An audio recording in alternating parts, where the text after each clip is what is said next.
નમસ્કાર બાળ મિત્રો, આજે આપણે સાંભળવાની છે વાર્તા ગમે તેને ભાઈબંધ ન બનાવાય. એક જંગલમાં એક શિયાળ અને એક હરણ રહેતું હતું. શિયાળ રોજ મનમાં વિચારે કે આ હરણને મારીને ખાઈ જાઉં, પણ તે હરણના ઝડપે દોડી શકે નહીં. આથી તેની ઈચ્છા પૂરી થતી નહીં. એકવાર શિયાળે એક યુક્તિ કરી.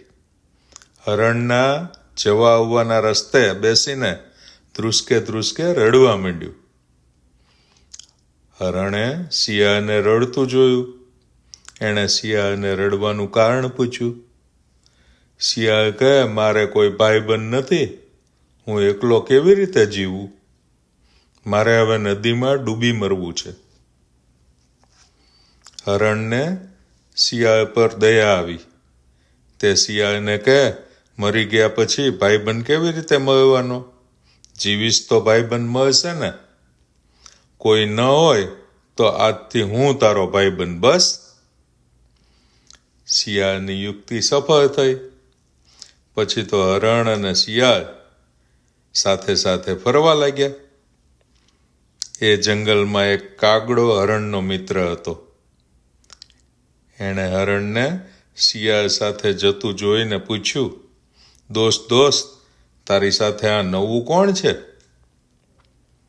હરણ કહે, એ મારો નવો ભાઈબંધ છે. કાગડો કહે, કોઈને પૂરેપૂરો ઓળખ્યા વિના ભાઈબંધ બનાવાય નહીં.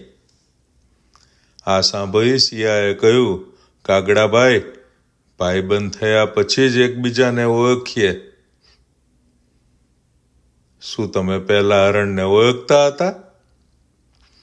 પણ કાગડાને શિયાળ પર વિશ્વાસ બેઠો નહીં. એક દિવસ શિયાળ હરણને ખેતરમાં લઈ ગયું. ત્યાં તેને સારું ખાવાની મજા પડી ગઈ. પછી તો બંને ભાઈબંધો રોજ એ ખેતરમાં જવા લાગ્યા. ખેતરમાં પાકનો બગાડ થતો જોઈને ખેતરના માલિકે એક દિવસ ખેતરમાં જાળ નાખી. હરણ એમાં ફસાઈ ગયું. શિયાળની યુક્તિ સફળ થઈ. હરણ જાળમાં જ મરી જાય તેની રાહ જોતું શિયાળ થોડે દૂર સંતાઈને બેસી ગયું. કાગડાએ હરણને જોયું નહીં, તેથી તેને ચિંતા થવા લાગી. તે હરણને શોધવા નીકળી પડ્યો. ઉડતો એણે પેલા ખેતરમાં હરણને જાળમાં ફસાયેલું જોયું. કાગડાએ હરણને હિંમત આપતા કહ્યું, ભાઈબંધ, તું ફિકર કરીશ નહીં. તું મળદા જેવો થઈને પડ્યો રહેજે. હું કાકા બોલું એટલે તું દોડવા માંડજે. થોડી વાર પછી ખેતરનો માલિક ત્યાં આવ્યો. તેણે જાળમાં મરેલા હરણને જોયું. તેણે જાળ ઉપાડી લીધી. તે જ વખતે કાગડો કા કરવા લાગ્યો. કાગડાનો અવાજ સાંભળી હરણે ઊભા થઈને દોડવા માંડ્યું.